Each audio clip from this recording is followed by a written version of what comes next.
Jill here, Special Needs Mom Talks. Going to chat more about being the observer today because I'm trying to do it more and more. Watching myself at the same time as walking through my day, allowing all the thoughts, feelings, and emotions to come up around whatever is happening.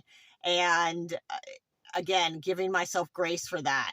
Staying in that observer role where I'm not like, oh, you did it again, or that cringe that we get. And I'm not saying it's not there, but I see it now and I can say, oh, look at her.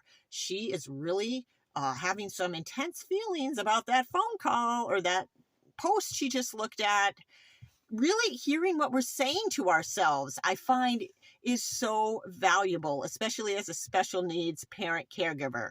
Right now, I'm walking through transitioning, helping my son transition to turning 22 when the adult services come into play and the more pediatric, younger level services fade out and there's this cliff.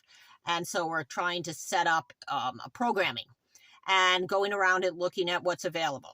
And the thoughts in my head are this today, as I've been through this with my daughter. Thought, so we have to go look at another really crappy program that I'm going to be pissed off that they're not really seeing the true light and abilities of my child and able to tap into them so that he can move forward in a way that's for the highest evolution of his soul. No, it's a dumbed down program because it's meeting the bottom line here and it's not individualized enough. And I should basically be grateful that there is a program. Yes, I am grateful, but should I ignore those thoughts in my head that know a lot of things based on personal lived experience from my daughter? Should I ignore all that? Should I just hope for the best that everything's changed and it's going to be better this time? Do I need to listen to those voices in my head? And what can I do about it anyways?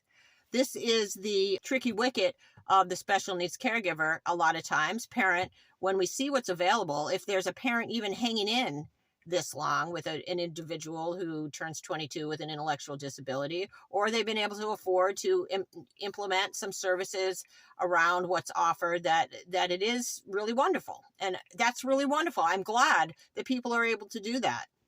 And I am glad that there is programming in place. So all that, but I also think it's not enough, and it discounts the light of our offspring and the fact that they're shuttled off to the side as if they don't have any value and kind of babysat. And that's a lot of some of what, there's a component of that in this programming. And there's other options available too. And they're pushing a lot back onto the parents with this participant directed programming. So the parents get the bunk of funding and have a little more autonomy over what happens with their offspring, but that also creates more stress and time and energy for the family. And I am grateful that there are these programs in place. But again, am I not supposed to lie about that? Oh yeah, it's wonderful that I get to take this on now.